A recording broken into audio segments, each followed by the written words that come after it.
You stole him from me. My sister Rachel's voice echoed through our parents' living room. You seduced my fiancé. You destroyed my life. I stood there, frozen, confused. What are you talking about? I didn't. Liar. She threw her engagement ring at me. It bounced off my chest. Everyone saw you leave the bar with Jason last night. Everyone saw you get in his car. You slept with my fiancé the night before our engagement party. My mother stepped forward, her face hard, disgusted. Is this true, Claire? No, Mom, I swear I didn't. Don't lie to me. Rachel has witnesses. Jason confessed. You ruined your sister's life. That was September 2018. My sister accused me of stealing her fiancé. My mother believed her. My entire family turned against me. I left that day. 5 years of silence. No contact. No explanation. Just shame and exile. Last week, Rachel showed up at my apartment. Mascara running, hands shaking, holding a USB drive. Claire, I need to show you something. Security footage. From that night. From the bar. It shows everything. What Mom did. What Jason did. What I helped them do to you. What was on that footage destroyed everything I thought I knew. And what I discovered about my mother and sister, I never saw it coming. If you've ever been falsely accused by your own family, stay with me until the end. Your support means everything to me. Hit that subscribe button and let me know in the comments. Has someone ever blamed you for something you didn't do? Let's talk about it. Now back to my story. Let me take you back. September 2018. My name is Claire Donovan. I was 26 years old, living in Chicago, working as a junior marketing coordinator, making $52,000 a year, single, happy, close with my family, or so I thought. My older sister Rachel was 29. She'd been dating Jason Mitchell for 3 years. He was successful, a financial analyst, made good money, drove a nice car. On paper, he was perfect. Rachel and Jason got engaged that August. My parents were thrilled, my mother especially. She'd been planning Rachel's wedding since we were kids. The perfect daughter marrying the perfect man. I was happy for her. Really. Rachel and I had always been close. Not best friends, but sisters who genuinely cared about each other. I was excited to be her maid of honor. The engagement party was scheduled for September 15th. The night before, Rachel organized a pre-celebration at a downtown bar. Close friends and family only. About 20 people. I almost didn't go. I'd had a long week at work, was exhausted. But Rachel insisted. Come on, Claire, it's my engagement celebration. I want my sister there. So I went. The bar was crowded, loud. Everyone was drinking, celebrating. I stayed for 2 hours, had 2 glasses of wine, talked to relatives, congratulated Jason.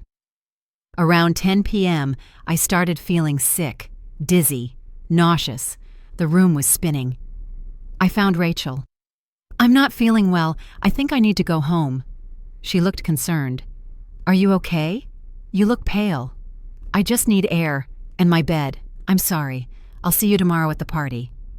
Let me get you an Uber. No, it's fine. I'll manage. I stumbled outside. The cool air helped slightly. I pulled out my phone to call a ride. Jason appeared beside me. Hey, Claire. Rachel said you're not feeling well. I'm okay. Just tired. Too much wine, I think. Let me drive you home. It's not safe for you to Uber alone like this. That's okay, I insist. Rachel would kill me if I let you go home alone when you're this out of it. I was too dizzy to argue. Okay, thanks. We got in his car. I remember putting my head against the window, the streetlights blurring together. Jason saying something I couldn't quite hear. Then nothing. Blank. The next thing I remember is waking up in my own bed, fully clothed, shoes still on, phone on my nightstand. 6 a.m. I had no memory of getting home, no memory of the drive. Nothing. I texted Rachel. Sorry I left early last night. Feeling better now. See you at the party. She didn't respond. I showed up at my parents' house at 2 p.m. for the engagement party. The door was unlocked. I walked in. The entire family was there. My parents, Rachel, Jason, Aunts, uncles, cousins, everyone. They all turned to look at me. The room went silent. Rachel's face was red, tear-stained. She looked at me with pure hatred. "How dare you show up here?" I froze. "What? How dare you show your face after what you did?" "Rachel, what are you talking about?" She stood up, walked toward me. "You slept with Jason last night. You stole my fiancé." The room spun. "What? No, I didn't." "Don't lie. Everyone saw you leave with him. You got in his car. You went home together." "He drove me home because I was sick. That's all." My mother stood up. "Claire, is this true?" "No, Mom, I swear. Jason drove me home because I wasn't feeling well. Nothing happened." Jason stepped forward. His face was twisted with fake guilt. "I'm sorry, Rachel. I'm so sorry. She came on to me, in the car. She kissed me. I tried to stop her, but I'm weak. I made a mistake." My mouth dropped open. "That's not true. I was barely conscious." "My friend Sarah saw you," Rachel said. "She was driving behind us. She saw you lean over, saw you kiss him. She took a picture." "What? No, that's impossible." Rachel shoved her phone in my face. A blurry photo, taken through a car window. It showed someone in the passenger seat leaning toward the driver. But it was dark, grainy. Could have been anyone. "That's not me kissing him. I was sick. I probably slumped over." "Stop lying," Rachel screamed. "Just stop. You've always been jealous of me, always wanted what I had, and now you've destroyed everything." I looked at my mother, desperate. "Mom, please. You know me. You know I wouldn't do this." My mother's face was stone cold. "I know what I'm seeing. I know Jason confessed. I know there's a photo. What am I supposed to think?" "You're supposed to believe your daughter." "Which daughter? One of you is lying. And frankly, Claire, the evidence isn't in your favor." My father spoke for the first time, quiet, disappointed. "Maybe you should leave." "Dad, leave. Now. We need to figure this out as a family, without you here." I looked around the room, aunts and uncles looking away, cousins whispering. No one defended me. No one questioned the story. I turned to Rachel. "I didn't do this. I swear on everything. I don't know what happened last night, but I didn't betray you." "Get out," she said quietly. "Get out and never come back." I left, got in my car, sat in the driveway, cried so hard I couldn't breathe. My phone buzzed. A text from my mother. "Don't contact us until you're ready to tell the truth and apologize to your sister." Then another text. My father. "You've disappointed us deeply." Then another. My aunt. "I can't believe you'd do something like this to your own sister." They were all turning on me, every single one. I drove home, sat in my apartment, tried to remember that night, tried to piece together what happened. I remembered feeling sick, really sick. Worse than 2 glasses of wine should make me feel. I remembered Jason's car, the streetlights. Then nothing until I woke up. Something was wrong. Something didn't add up. I called Rachel. She didn't answer. I texted her. "Please, let me explain. Something isn't right about that night. I think I was drugged or something. Please talk to me." She responded, "Don't ever contact me again. You're dead to me." I tried my mother, straight to voicemail. My father, same thing. Over the next week I was blocked by everyone. Rachel, Mom, Dad, extended family, friends who'd been at the bar. Everyone.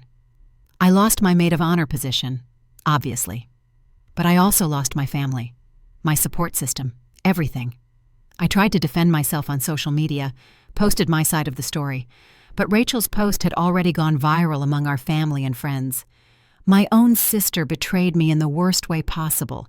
If you can't trust family, who can you trust? People commented, supportive of Rachel, disgusted by me. I was labeled a homewrecker, a liar, a terrible person. I deactivated all my social media, changed my phone number, tried to move on, but the damage was done. Some mutual friends stopped talking to me. Work became awkward. People had heard the rumors. I was the girl who stole her sister's fiancé. 6 months later, I quit my job, moved to Seattle, started over, New city, new job, new life. I tried to forget, tried to move past the pain of being falsely accused, being abandoned by my family. But it haunted me. The missing hours, the accusation, the photo that made no sense, Jason's convenient confession, my mother's immediate belief of Rachel's story. Something had been off, but I had no proof, no evidence, no way to defend myself. So I built a new life, made new friends who didn't know my history, got promoted, then promoted again. By year 3, I was a marketing manager making $85,000. By year 5, I was director of marketing at a tech startup. $120,000 salary, stock options, a nice apartment with a view, a boyfriend who loved me, a life I was proud of. I thought about my family sometimes, wondered if Rachel ever married Jason, wondered if my parents ever questioned the story, wondered if they missed me. But I never reached out. They'd made their choice. I'd made mine. Then, 2 weeks ago, someone knocked on my apartment door at 9 p.m. I looked through the peephole. My heart stopped. Rachel. I almost didn't open the door, almost called building security, but something in her face stopped me. She looked broken, destroyed, desperate. I opened the door slowly. How did you find me? LinkedIn, your company profile. I called your office, said I was your sister. They gave me your building address. Her voice cracked. Please, I need to talk to you. Rachel, it's been 5 years. I know, and I'm sorry. I'm so sorry. Please, let me in. I need to show you something.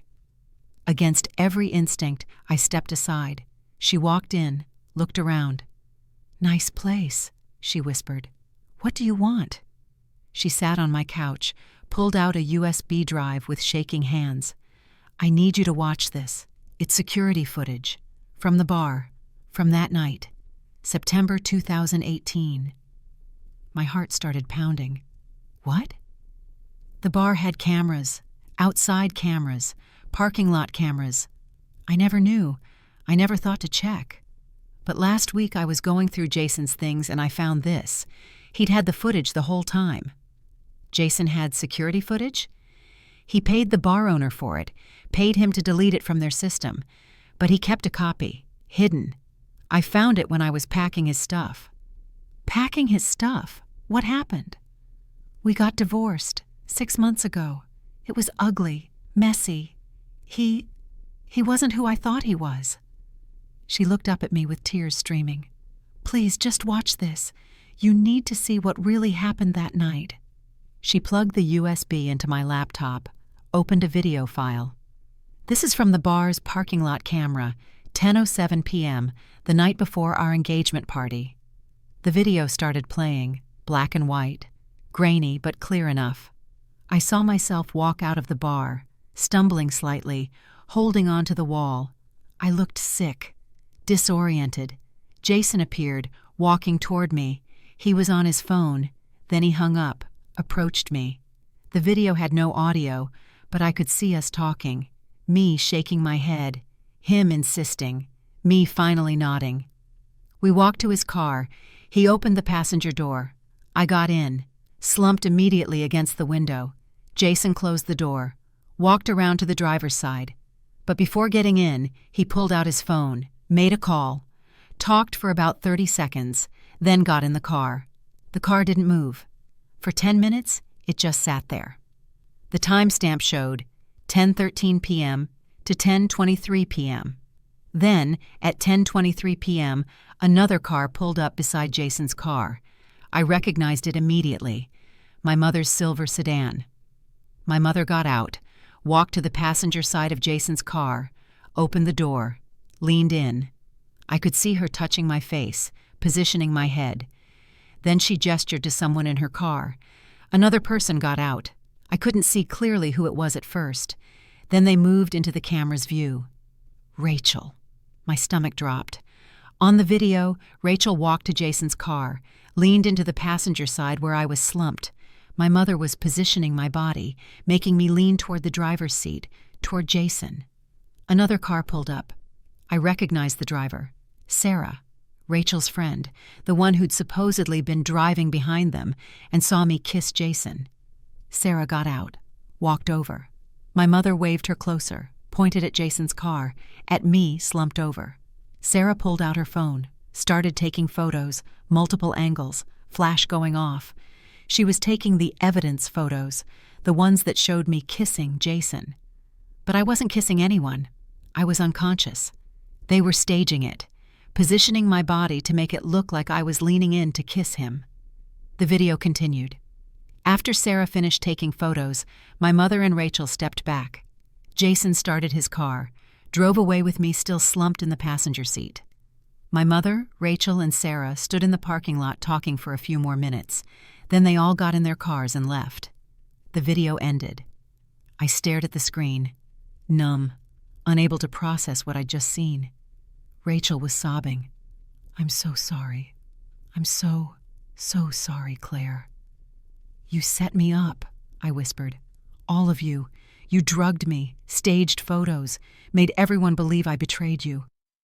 Mom's idea. It was all Mom's idea. Why? Why would Mom do this? Rachel wiped her face, took a shaky breath. Because she wanted me to marry Jason, and she knew I was having doubts. "What doubts?" I asked. Rachel looked at me with red, swollen eyes. I'd told Mom a week before the engagement party that I was thinking of calling off the wedding, that I wasn't sure Jason was right for me, that I felt pressured into the relationship. So Mom decided to frame me? She said if I called off the wedding, I'd regret it, that Jason was perfect, that I was just getting cold feet, but I wasn't listening, so she came up with a plan to destroy my life. She said if there was a scandal, if something dramatic happened, I'd hold on to Jason tighter, that I'd recommit to the relationship out of defiance, out of proving people wrong. So she decided to make me the scandal. She called Jason that morning, before the bar night, told him the plan, offered him money, $25,000, to go along with it, to confess to sleeping with you, to break up with me publicly, then beg for forgiveness. My head was spinning. Jason agreed to this? He was broke, gambling debts. He needed the money. Mom paid him $25,000 to destroy your reputation and break my heart temporarily so I'd fight to win him back. And you? When did you find out? Rachel's voice cracked. I knew from the beginning. Mom told me the plan the night before, said it would solve everything, that you'd leave town, I'd marry Jason, and life would be perfect. You knew? I felt like I'd been punched. You knew they were going to drug me? Frame me? I didn't know about the drugging, I swear.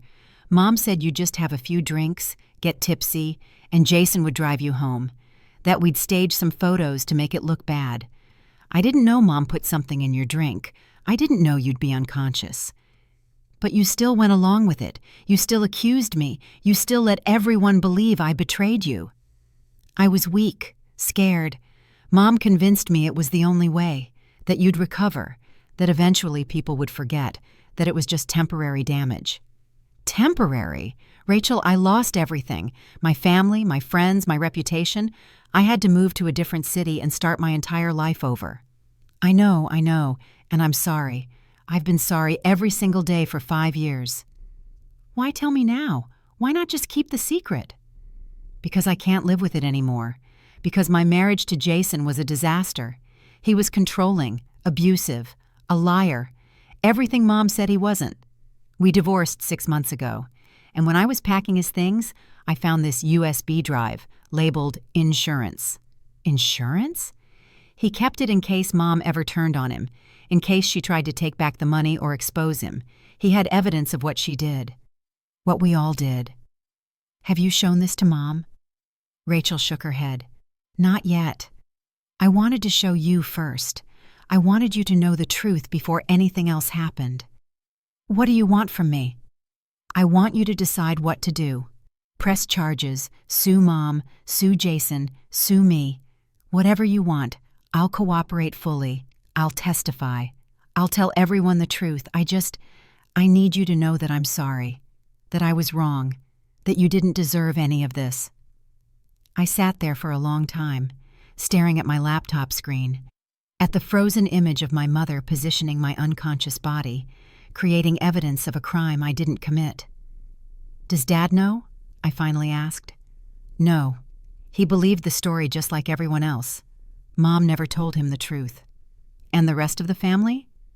"They still think you did it, that you stole my fiancé, that you're a terrible person." I stood up, paced my apartment. 5 years of pain, 5 years of carrying shame for something I didn't do, 5 years of being the villain in my own family's story. "Here's what's going to happen," I said. "You're going to send this footage to Dad, to every single family member who turned their back on me, to everyone who believed the lie." "Okay, I will." "Then you're going to post a public apology on social media, explaining everything, what Mom did, what you did, what Jason did, full confession." "I'll do it tonight." "And then you're going to come with me to a lawyer. We're pressing charges against Mom, fraud, conspiracy, drugging someone without consent, whatever sticks." Rachel nodded, tears streaming. "I understand. I deserve whatever happens. You're also going to pay for therapy, my therapy, to deal with the trauma of what you all put me through." "Yes, whatever you need. And after all that, I'll decide if I ever want a relationship with you again. But right now, I don't forgive you, I don't trust you, and I don't know if I ever will." "I understand. But I do want the truth out there. I want my name cleared. I want everyone to know what really happened." The next day, Rachel sent the footage to our entire family, to every relative, every friend, everyone who'd witnessed my public humiliation 5 years ago. She posted her confession on Facebook, detailed, honest, brutal. 5 years. I filed charges against my mother. The district attorney is reviewing the case. Drugging someone, conspiracy to defame, fraud. She's facing serious consequences. Jason disappeared, moved out of state. Rachel said she won't pursue him legally if he stays away. I'm still deciding. As for my family, my father and I talk weekly. He's filed for divorce from my mother, says he can't be married to someone capable of this. Rachel and I meet for a coffee once a month. It's awkward, painful, but it's something. She's in therapy, working on herself, trying to understand how she let Mom manipulate her so completely. I'm in therapy too, processing 5 years of undeserved shame, learning to trust again, learning to let go of the anger. I'm Claire Donovan. I'm 31 years old. 5 years ago, my sister told everyone I stole her fiancé. My mother believed her, because my mother orchestrated the entire lie. Security footage from that night exposed everything: the drugging, the staging, the conspiracy, the calculated destruction of my life. My name is cleared. The truth is out. Justice is coming, but the scars remain. Trust once broken is hard to rebuild. Family once shattered may never fully heal. If someone accuses you of something you didn't do, fight for the truth. Even if it takes years, even if no one believes you. The truth has a way of surfacing, and when it does, make sure you're standing strong enough to face it. Thank you so much for watching. If this story touched your heart, please subscribe and hit the notification bell so you never miss an update. Your support truly means the world to me, and don't forget to share your thoughts in the comments. I love reading every single one of them. Each comment inspires me to keep creating stories for you. See you next time.